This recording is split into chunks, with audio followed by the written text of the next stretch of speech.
दादी अम्मा का रहस्य। एक छोटे से गांव में जहां चारों ओर हरियाली और शांति थी, एक पुरानी हवेली में दादी अम्मा रहती थी। उनका चेहरा झुर्रियों से भरा था, आंखें गहरी और रहस्यमयी थी। गांव वाले उनसे थोड़ा डरते थे क्योंकि कहते थे कि दादी अम्मा को भविष्य दिखता है।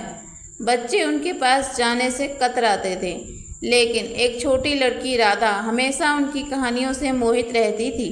एक दिन गांव में एक के बाद एक अजीब घटनाएं होने लगी।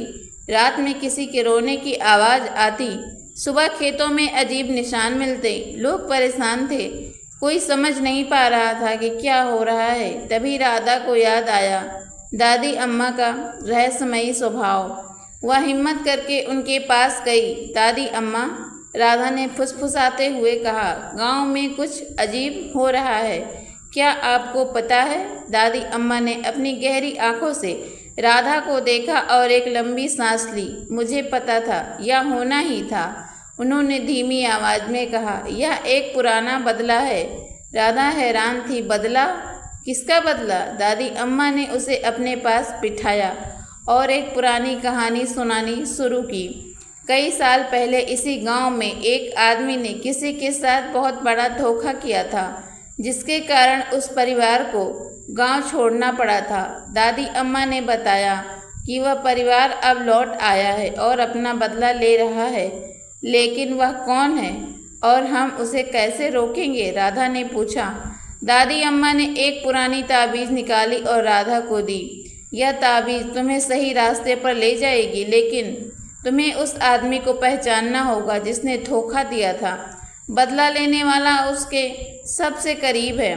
राधा ताबीज़ लेकर वापस आ गई। वह रात भर सो नहीं पाई। यह सोचने लगी कि वह आदमी कौन हो सकता है। अगली सुबह उसे गांव के सबसे अमीर और सम्मानित व्यक्ति शंकर चाचा के घर से चीखने की आवाज़ सुनाई दी। वह दौड़कर वहां गई और देखा कि शंकर चाचा का पुराना दोस्त, जिसे सबने सालों से नहीं देखा था, वहां खड़ा था। उसकी आंखों में बदले की आग जल रही थी। तब राधा को समझ आया, धोखा देने वाला शंकर चाचा था और बदला लेने वाला उसका सबसे करीबी दोस्त था। राधा ने तुरंत ताबीज़ दिखाते हुए कहा, दादी अम्मा ने कहा था कि यह बदला एक पुराने धोखे का है। दादी अम्मा की बात सच निकली। शंकर चाचा का दोस्त ही वह व्यक्ति था जिसका परिवार सालों पहले शंकर चाचा के धोखे के कारण बर्बाद हो गया था।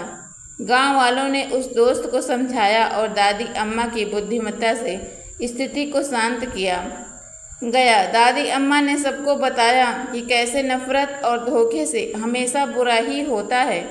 गांव में फिर से शांति लौट आई, लेकिन दादी अम्मा का रहस्य और उनके भविष्य देखने की शक्ति ने सबको सोचने पर मजबूर कर दिया। राधा ने सीखा कि कभी कभी सबसे गहरे रहस्य उन लोगों के पास होते हैं जिन्हें हम सबसे कम समझते हैं, और दादी अम्मा वास्तव में गांव की सबसे बड़ी रहस्यमयी संरक्षक थी।